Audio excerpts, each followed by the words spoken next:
નમસ્કાર ખેડૂત મિત્રો, અત્યારે હું વણોડા ગામની અંદર ગોવિંદભાઈ પટેલના ફાર્મ ઉપર છું અને આ ફાર્મની અંદર તમે જોઈ શકો છો વંતારા એન્ડ વેલ્સનનું અલગ અલગ પ્રોડક્ટ્સ, જેમાં બાયો એનપીકે જે છે આપણું બલવાન એનપીકે, તે એની સાથે જ મિક્સ ખોરનો ઉપયોગ થયેલો છે સમ્રાટ, અને ત્યારબાદ ઝીંકનો પણ ઉપયોગ કરેલો છે.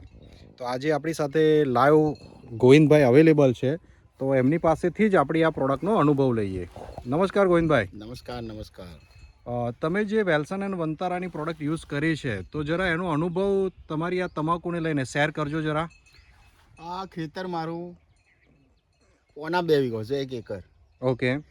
એમાં મેં સમર્થ ખોર આવે છે, સમ્રાટ ખોર એ 12 થેલી નાખે છે. 12 થેલી યુઝ કરેલો છે અને એનપીકે 2 નાખ્યા છે. બલવાન એનપીકે 2 ઉપયોગ કરેલો છે. અને 10 કિલો ઝીંક. 10 કિલો ઝીંકનો ઉપયોગ પર વીઘાએ. હા, પર વીઘે 10 કિલો છે. એક વીઘે 5 જ કિલો જોઈએ. એક વીઘે 5 કિલો. બરાબર. 10 કિલો જ જોઈએ આપણે. 10 કિલો એમને યુઝ કરેલો છે. ઓકે. તો તમે આ તમાકુ જોઈને, બરાબર, તમે જે વર્ષોથી ખેતી કરો છો, આ 62 દિવસ થયા તમાકુને. 62 દિવસની આ તમાકુ છે. તમે જોઈ શકો છો તમાકુના પાન, તમાકુની સાઈઝ. ઓકે. આ જાડું થવા પાછળનું કારણ શું? ઝીંક. જે ઝીંક તમે 1 વીઘે 5 કિલો યુઝ કરેલું છે. ઓકે. આ ઝીંકનું રિઝલ્ટ તમે જોઈ શકો છો. જાડું કેટલું પાનું, જાડાઈ અને તમાકુની અંદર એ જ વસ્તુ મેટર કરતી હોય છે, કારણ કે એનાથી વજન પકડાતું હોય છે. તમે જોઈ શકો દરેક પાનની લંબાઈ. ઓકે. દરેક પાન એકદમ જબરજસ્ત થયેલા છે. તો બીજા ખેડૂતોને તમારે શું સલાહ છે? વેલ્સન એન્ડ વંતારાની આ પ્રોડક્ટ વાપરવી જોઈએ કે નહીં?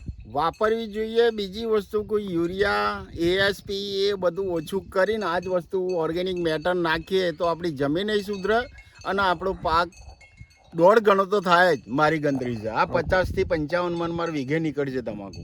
રાઈટ. તમે ટોટલ કેટલા વીઘા માટે આ પ્રોડક્ટ ખરીદી હતી? 15 વીઘા માટે. 15 વીઘા માટે, જેમાં 65 થેલી મેં ખોર રાખ્યો સમ્રાટનો અને 15 વીઘાનું એક એનપીકે નાખ્યું. મતલબ 15 એનપીકે અને એના પછી એમને 65 સમ્રાટ ખોર અને ઝીંક કેટલું વાપર્યું તમે? ઝીંક એ 15 75 એટલે 4 બેગ વાપરી. 4 બેગ એમને ઝીંક પણ વાપરેલું છે. તો આ પરિણામ આપણે એમના ખેતરની અંદર જોઈ શકીએ છીએ. તો તમામ ખેડૂત મિત્રો જે પણ તમાકુ ખેતી કરતા હોય, આ 19 નંબર તમાકુની અંદર આ તમે આ પરિણામ જોઈ શકો છો. તો બધા જ લોકોને સલાહ છે કે તમે આ વસ્તુ ઉપયોગ કરો.